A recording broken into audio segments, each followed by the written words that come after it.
Skema pensiunan pegawai negeri sipil (PNS) masih menjadi topik perbincangan hangat. Bahkan, kini isu tersebut merembet ke besaran pensiunan yang diterima anggota Dewan Perwakilan Rakyat (DPR). Menteri Keuangan Sri Mulyani beberapa waktu lalu menyebut skema pensiunan PNS saat ini memberikan beban yang cukup berat bagi negara.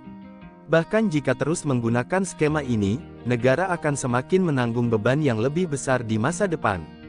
Reform di bidang pensiun menjadi sangat penting, kata Sri Mulyani dalam rapat kerja bersama Dewan Parlemen, seperti dikutip Selasa tanggal 25 Oktober tahun 2022. Skema pensiunan PNS saat ini adalah Pay As You Go, dengan penghitungan skema dana pensiun dari hasil iuran PNS sebesar 4,75% dari gaji yang dihimpun PT Taspen, ditambah dengan dana dari kas keuangan negara. Bahkan pensiunan TNI Polri juga menggunakan skema serupa yang pengelolaannya diambil PT Asabri. ASN TNI Polri memang mengumpulkan dana pensiun di Taspen dan di Asabri. Namun untuk pensiunnya mereka enggak pernah membayarkan, tetapi yang membayarkan APBN, kata Sri Mulyani. Sri Mulyani mengemukakan, apabila situasi ini terus berlanjut, maka akan menimbulkan risiko jangka panjang. Pasalnya, dana pensiun akan dibayarkan secara terus-menerus bahkan hingga seseorang pensiunan PNS yang dimaksud meninggal dunia. Kemisetrian ini memang akan menimbulkan suatu risiko dalam jangka panjang. Apalagi nanti kalau kita lihat jumlah pensiunan yang akan sangat meningkat, jelasnya. Mengutip laporan Badan Kepegawaian Negara (BKN), kekhawatiran Sri Mulyani memang terbilang wajar.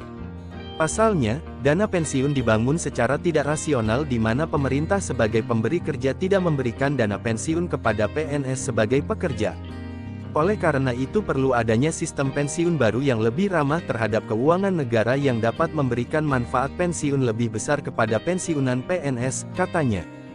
BKN dalam laporan tersebut menilai pengelolaan dana pensiun tidak diarahkan secara berkelanjutan, di mana sistem dana pensiun tidak diarahkan secara berkelanjutan, di mana sistem menggunakan sistem Pay As You Go yang menyebabkan akumulasi pembiayaan dana sangat tergantung pada anggaran yang dialokasikan setiap tahunnya. Bila praktek seperti ini dipertahankan dan terus berjalan, maka dana PNS yang sudah diakumulasi akan terus menyusut dan habis. Hal ini menyebabkan pembayaran pensiun PNS nantinya 100% akan tergantung pada APBN yang tentunya akan selalu membebani keuangan negara, tulis laporan BKN. Berdasarkan catatan BKN, pembayaran pensiun PNS di Indonesia yang dibayarkan pemerintah terus mengalami peningkatan setiap tahunnya. Misalnya selama periode 2006 hingga 2013, kenaikan pembayaran pensiunan PNS mencapai 184,2%, dari 22,7 miliar menjadi 64,67 miliar. Sementara itu, tren jumlah pensiunan PNS juga cenderung mengalami peningkatan. Berdasarkan data Direktorat Pensiun PNS dan Pejabat Negara BKN, pada 2010 total pensiunan PNS hanya 27.593 orang, dan naik menjadi 36.460 orang pada tahun 2011. Angka tersebut kemudian kembali mengalami penurunan sekitar 4,56% menjadi sejumlah 34.798 orang di tahun 2012, dan kembali naik menjadi 35.478 orang pada 2013.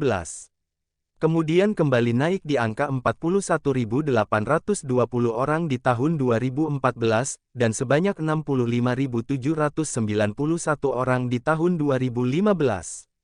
Pada 2016 angkanya kembali bertambah 89/686 orang. Adapun jika dibandingkan jumlah pensiunan PNS di tahun 2010 dengan jumlah para pensiunan di tahun 2016 terjadi kenaikan sebesar 62.093 orang atau 225,03%.